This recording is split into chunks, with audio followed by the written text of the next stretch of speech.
2016. Hoje comemoramos a Semana da Pátria, né? Estamos no meio da Semana da Pátria e hoje nós vamos falar sobre um assunto relacionado ao nosso Brasil, aquilo que o Senhor quer para a nossa nação. O tema da nossa mensagem é: manda dizer, a igreja está aqui. E é um trocadilho relacionado à frase de Elias, quando Elias falou: manda dizer que Elias está aqui. Quando ele enfrentou o rei Acabe, que queria matá-lo, ele mandou esse recado ao rei. E eu creio que nós vivemos hoje uma época que está na hora da igreja brasileira, a igreja que é o povo de Deus, se manifestar e dizer: manda dizer para esses caras que a igreja está aqui e que ela tem uma palavra, que ela tem uma ação, que ela tem uma mensagem a dizer. Sabe, a época de Elias, quando isso aconteceu, nós vamos ver o panorama daquela época para nós entendermos. A política da época, ela dividia-se em duas facções personalistas. Era Tibni e Omri, que estavam lá lutando para conseguirem ser reis. Um deles seria rei sobre o povo. E eram esses dois. E houve uma disparidade de forças. E o pior venceu. E reinou por 12 anos. Né? Vamos ler, diz assim, ó. Então o povo de Israel se dividiu em dois partidos. Metade do povo seguia Tibni, filho de Ginate, para o fazer rei, e a outra metade seguia Omri. Mas o povo que seguia Omri foi mais forte do que o povo que seguia Tibni, filho de Ginate. E Tibni morreu e Omri reinou. É muito interessante isso. Ele reinou então por 12 anos. Foram 12 anos do pior rei reinando. E é uma característica interessante para quem leu sobre os reis daquela época, é que tiveram 19 reis que se sucederam. E adivinha quantos deles serviam a Deus? O mínimo. Nenhum dos 19. Todos eram corruptos, todos eram idólatras, todos eram contrários às coisas de Deus. E a palavra de Deus ainda diz que, apesar de todos os antecessores serem ruins e não tementes a Deus, esse que ganhou agora desses dois partidos, que ele acabou ganhando pela mais forte, ele se destacou por conseguir ser pior do que todos os anteriores, os que governavam antes dele. Em todo esse período houve uma sucessão de governantes que se superavam na malignidade, na corrupção e na afronta a Deus. Diz a palavra de Deus: e fez Omri o que era mal aos olhos do Senhor, e fez o que é pior do que todos quantos foram antes dele. Olha o que diz a palavra de Deus. Ele conseguiu ser pior. Ele conseguiu ser pior. E andou em todos os caminhos de Jeroboão, filho de Nebate, como também nos pecados com que ele tinha feito pecar Israel, irritando o Senhor Deus de Israel com as suas vaidades. Olha só como é que estava aquele país, né? Como é que estava Israel naquela época, Israel que era o povo de Deus. Agora, esse rei que ganhou e que era pior que todos os outros, olha só o que ele fez. Deixou como sucessor político um rei ainda pior. Ele conseguiu deixar alguém pior depois dele, sem escrúpulos e capaz de desprezar as coisas de Deus com mais assinte ainda do que os antecessores. Essa era a época de Elias. E Omri dormiu com seus pais, isto é, ele morreu, foi sepultado em Samaria, e Acabe, seu filho, reinou em seu lugar. E Acabe, filho de Omri, começou a reinar sobre Israel no ano 38º de Asa, rei de Judá, e reinou Acabe, filho de Omri, sobre Israel em Samaria por 22 anos, e fez Acabe, filho de Omri, o que era mal aos olhos do Senhor, mais do que todos os que foram antes dele. Os irmãos estão percebendo? Uma nação governada por alguém corrupto, déspota, afastado dos caminhos do Senhor, é uma desgraça. E enquanto o povo tem a esperança de melhorar, todos os seus sucessores tendem a ser ainda pior. E esse rei Acabe, para piorar ainda, o que ele fez? Ele se casou com Jezabel. Jezabel, que era uma feiticeira, que era uma sacerdotisa de Baal, e Acabe oficializou o culto ao deus pagão Baal lá em Israel. Diz a palavra de Deus, e sucedeu que, como se fora pouco andar nos pecados de Jeroboão, filho de Nebate, ainda tomou uma mulher Jezabel, filha de Etibal, rei dos Sidônios, e foi e serviu Baal e o adorou, e levantou um altar a Baal na casa de Baal, que ele ficara em Samaria. Também Acabe fez um ídolo, de modo que Acabe fez muito mais para irritar ao Senhor, Deus de Israel, do que todos os reis de Israel que foram antes dele. Então, era uma época de sucessão de maus governantes. E aquele povo passou a sofrer as consequências dessa situação. Para piorar ainda, tem como piorar? Para piorar, foi uma época em que afrontar a Deus desobedecendo e desafiando a sua palavra era padrão. Porque, lembra quando a cidade de Jericó foi derrubada os muros, né? A gente até canta. Deus, ele disse assim: maldito aquele que levantar os muros dessa cidade. Porque quando começaram a levantar os muros, morre o seu filho. E quando terminar de edificar os muros, morre o seu outro filho. Porque Deus queria que os muros ficassem derrubados como testemunho de que aquela terra tinha sido dada por Deus. E Deus havia feito um milagre ali. Então eles queriam apagar a lembrança e a memória de Deus no meio do povo. Nessa época, eles também reconstruíram, mesmo debaixo de maldição, os muros de Jericó. Diz assim: em seus dias Hiel, o betelita, edificou a Jericó. Em Abirão, seu primogênito, afundou. E em Segube, seu filho menor, pôs as suas portas, conforme a palavra do Senhor que falara pelo ministério de Josué, filho de Nun. Quando diz que em Abirão, seu primogênito, ali em algumas versões aparece bem claro, com a morte do seu primogênito. E depois com a morte do seu filho menor. E assim os muros foram levantados, para que ninguém olhasse ali e lembrasse que tinha sido a mão do Senhor que tinha feito aquilo. Vamos estabelecer alguns paralelos, né? Estamos numa época de polarização personalista também no Brasil, né? Não é verdade?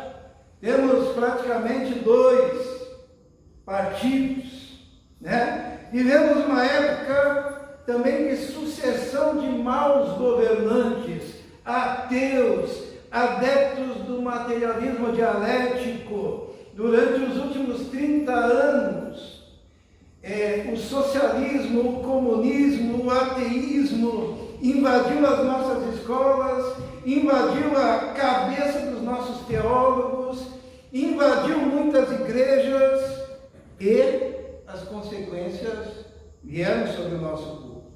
Sempre o sucessor sendo pior que o antecessor. E mesmo dizendo que ser um Estado laico, eles colocavam diversas pautas contra a Igreja do Senhor. Eles estabeleceram leis afrontosas aqui no Brasil, desagradando a Deus também, edificando coisas que atraem maldição sobre o povo. É o semelhante a reedificar os muros que Deus disse que tinham que estar derrubados, tentando apagar a memória do Senhor, tentando desfazer os princípios da palavra do Senhor. Nisso somos muito semelhantes. Vivemos um ministério pastoral e profético no Brasil deplorável, com homens submissos a um estado de coisas corrupto e sem sentido. Nós já vamos ver isso. Profetas apenas para tempos de paz, profetas irrelevantes para tempos de crise. É muita gente pregando, vai dar tudo certo, paz, segurança, está tudo tranquilo, bênção, bênção, bênção. E daí quando vem uma pandemia, quando vem uma crise institucional, quando vem um momento que nós estamos quase à beira de uma guerra civil, quando nós somos amordaçados pelo Estado, esses profetas não têm mensagem, não sabem o que dizer, rasgando a Constituição brasileira, quando na verdade deveriam estar falando, assim diz o Senhor, e tendo uma mensagem de Deus para essa época que vivemos.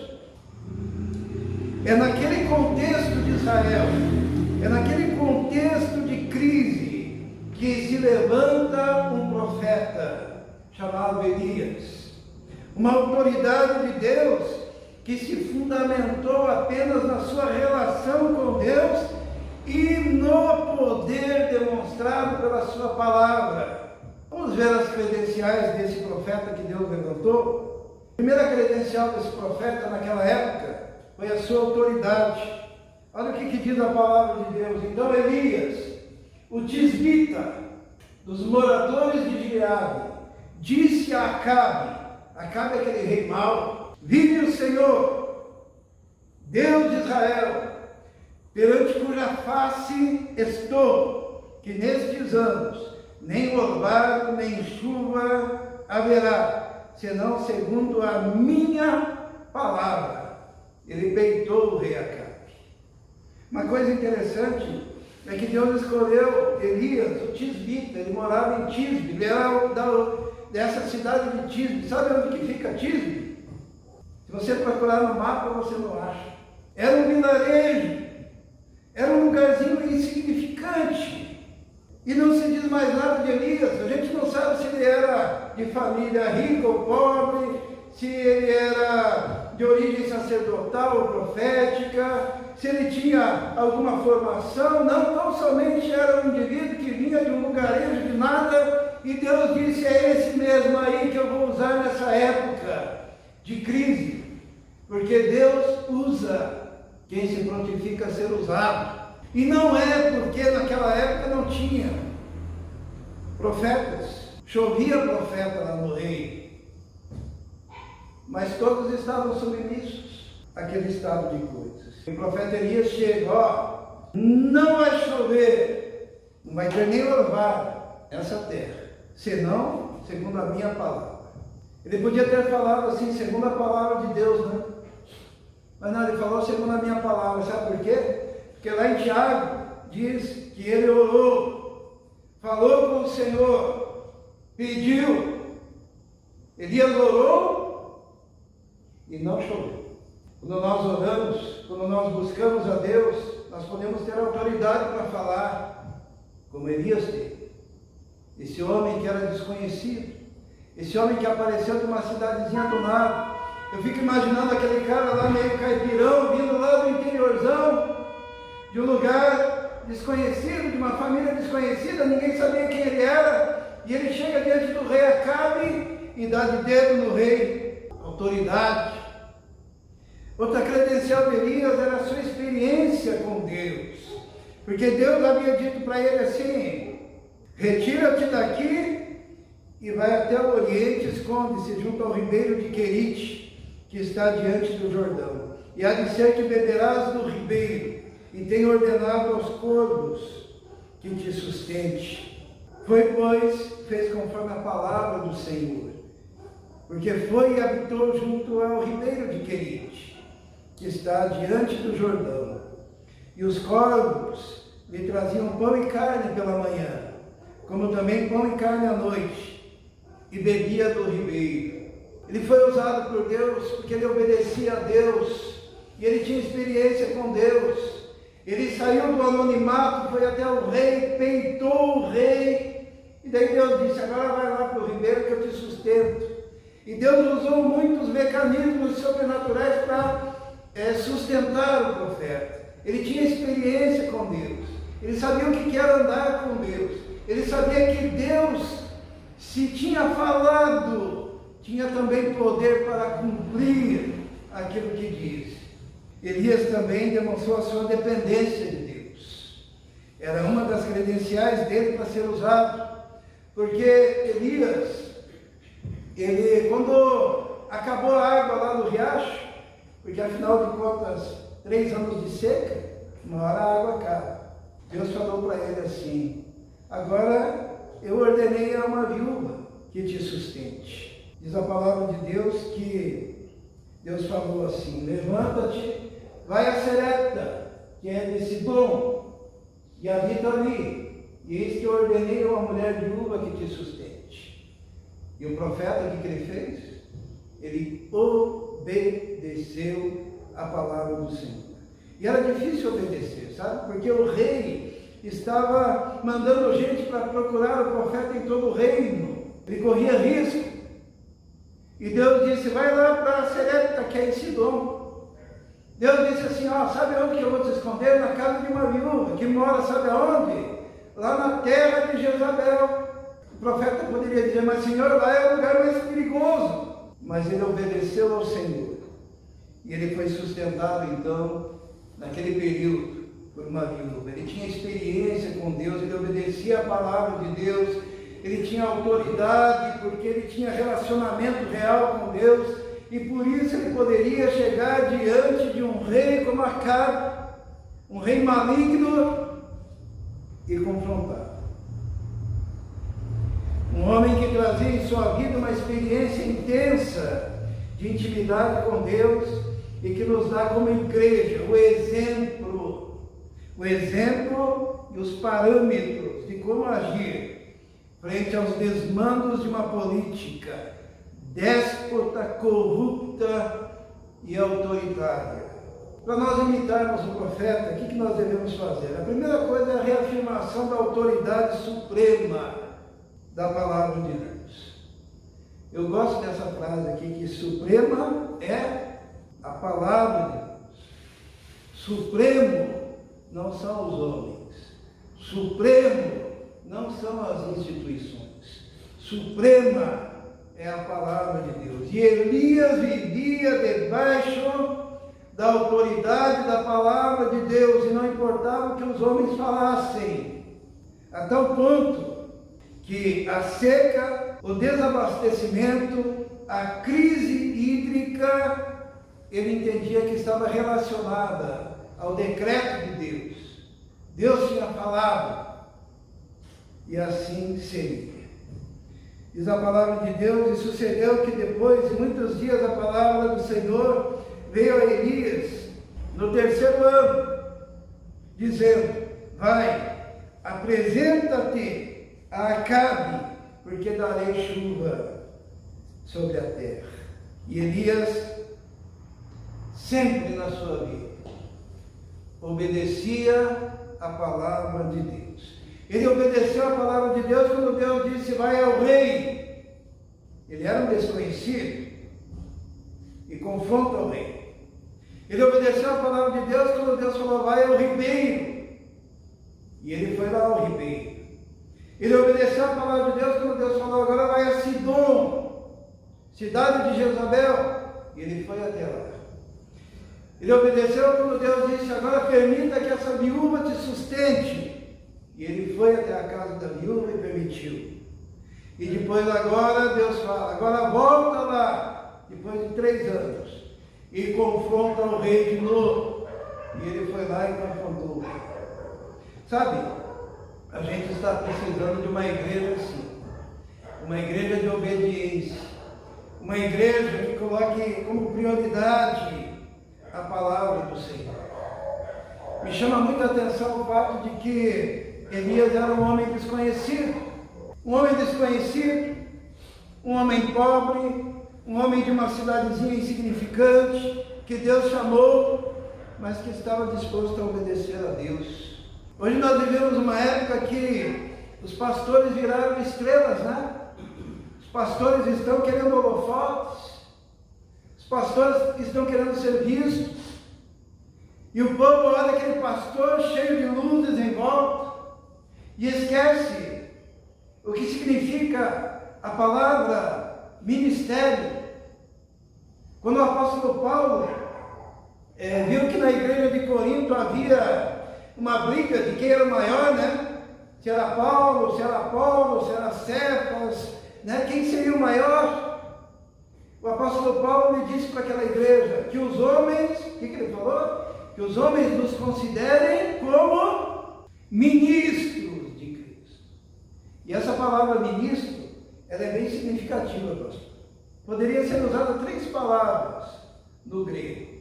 A primeira palavra seria a palavra servo, que os homens nos considerem servos. Mas Paulo não usou essa. Paulo podia ter usado a outra palavra, que os homens nos considerem escravos de Cristo, mas ele não usou essa. Ele usou uma terceira palavra. O que tem abaixo do escravo, pastor? Ele usou uma palavra que está abaixo da palavra escravo, que seria uma palavra que era direcionada àquele escravo que tinha uma pena de morte sobre a sua cabeça, mas antes de morrer ele tinha que cumprir uma missão ainda. Seria aquele indivíduo que, sendo escravo, estava caminhando para a morte, mas antes de morrer tinha que trabalhar duramente para depois ser morto pelo seu Senhor. Foi essa palavra que Paulo usou para descrever o que é o ministério, para descrever o que é o pastoreio, para descrever o que é andar na presença de Deus. Andar na presença de Deus é estar preparado para ser morto a qualquer momento, independente das circunstâncias e das situações.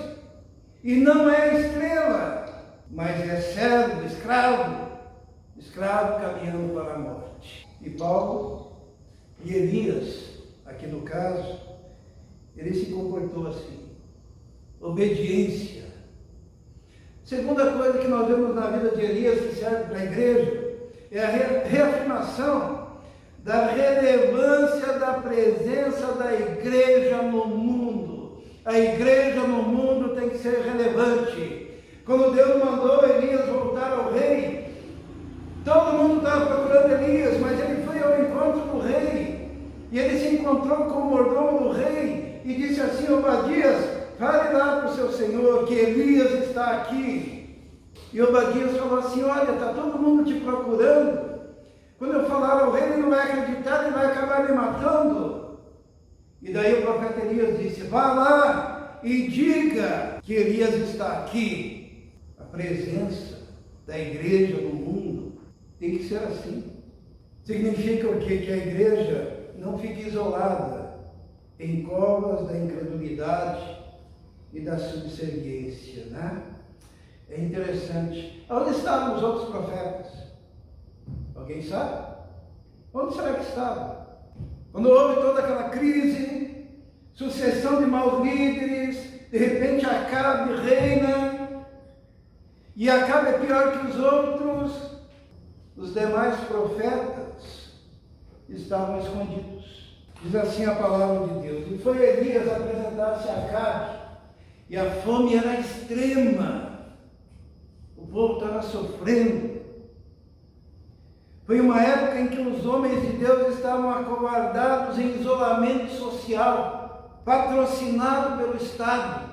Sabe que tipo de isolamento social? Em cavernas, O povo estava com fome e os profetas escondidos sendo alimentados com a comida do palácio. Acabe chamou Obadias, que era o mordomo, e Obadias temia muito o Senhor, porque sucedeu que, destruindo Jezabel os profetas do Senhor, Obadias tomou 100 profetas e de 50 em 50 os escondeu numa cova e os sustentou a pão e água. Os irmãos estão vendo o contraste?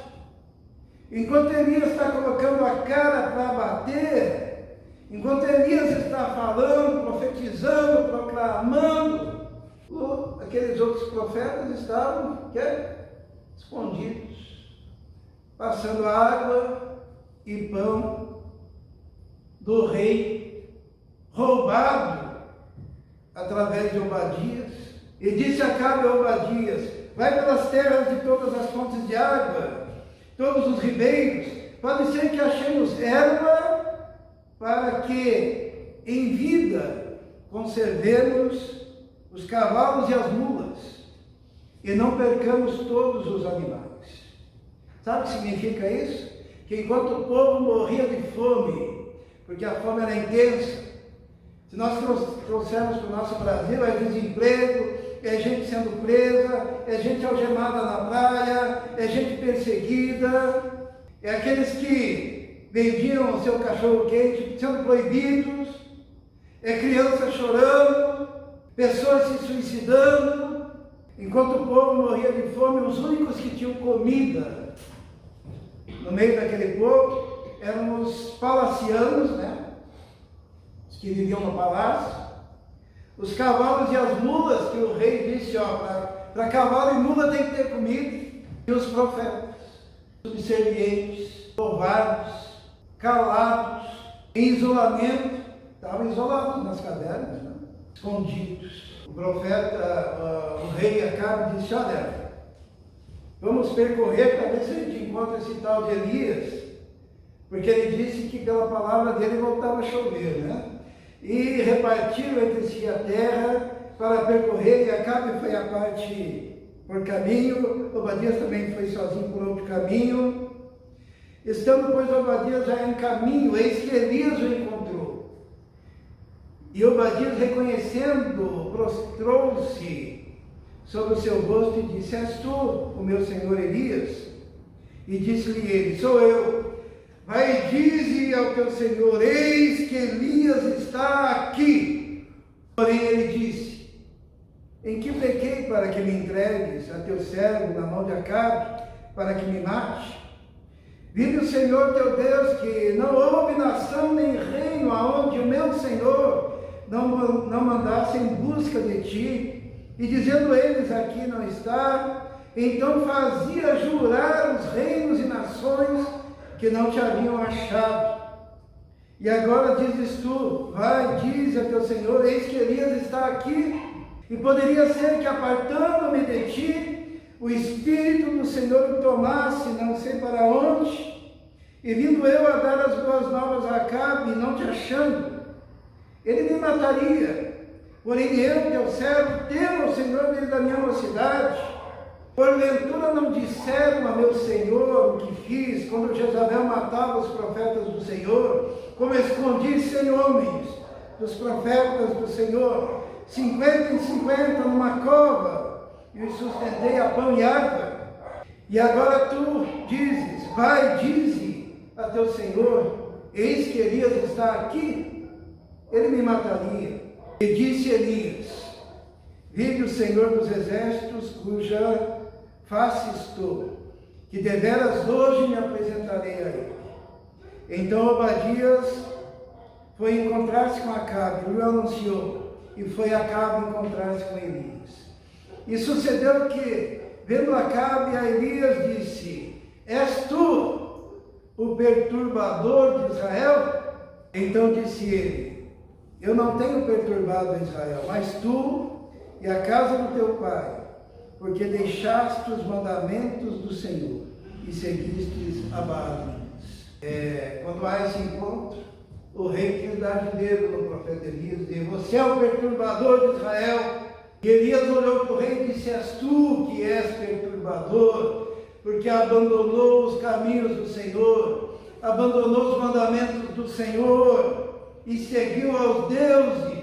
Será que nós temos visto isso?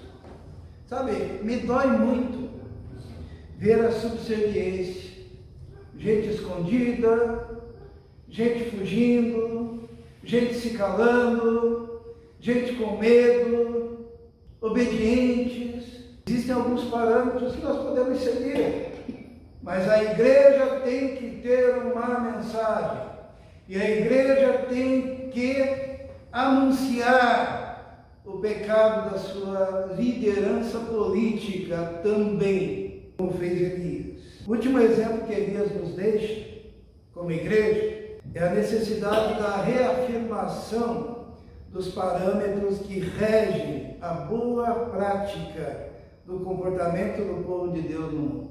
Restaurar a igreja a sua mensagem. É interessante, o profeta Elias, ele faz uma proposta, ele diz assim: agora, pois, manda reunir-se a mim todo Israel, falou isso para o rei, no Monte Carmelo, como também os 450 profetas de Baal e os 400 profetas de Asser, que comem da mesa de Jezabel. Então Acabe convocou todos os filhos de Israel e reuniu os profetas no Monte Carmelo. E a mensagem do profeta Elias para o povo foi essa, que serve para nós hoje em dia.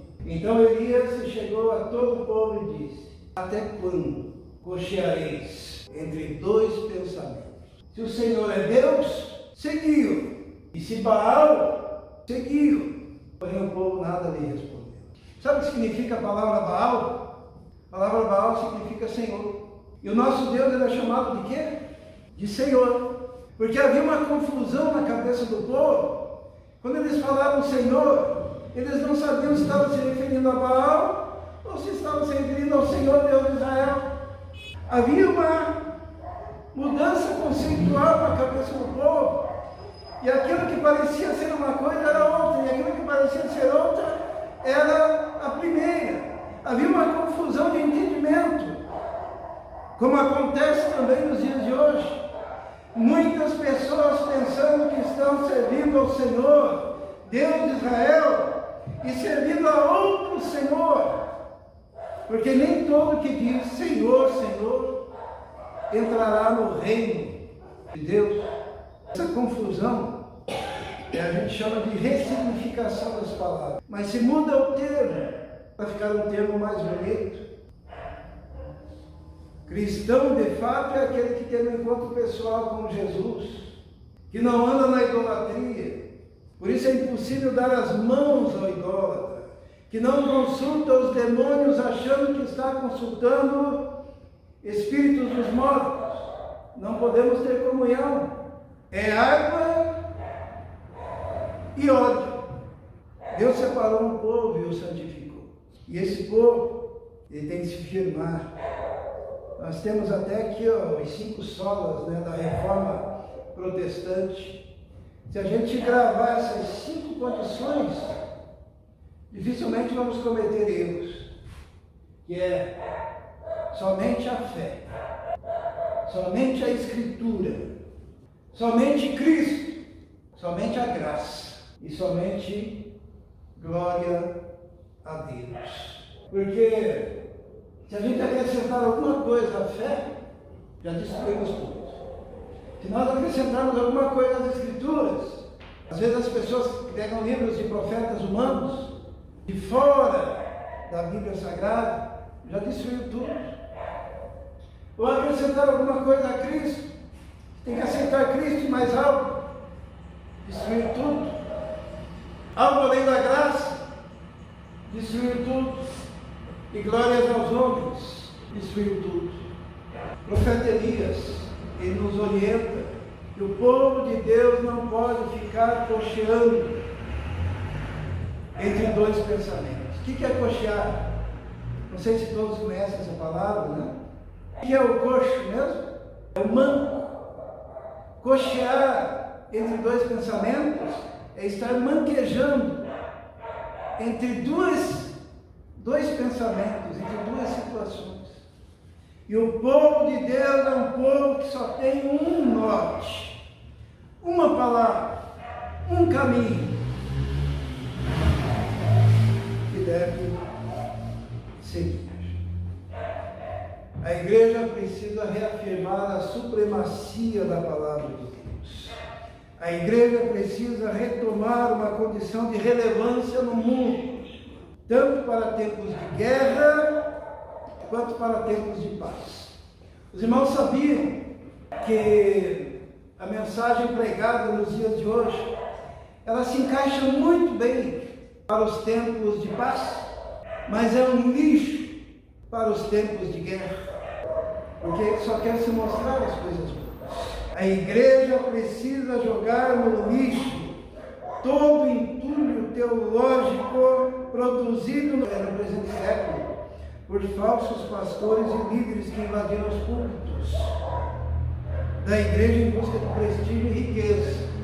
Esqueceram que nós, pastores, somos não servos, não escravos apenas, mas aqueles escravos estão caminhando para a morte, porque mesmo que diante da morte temos como missão falar do Senhor Jesus.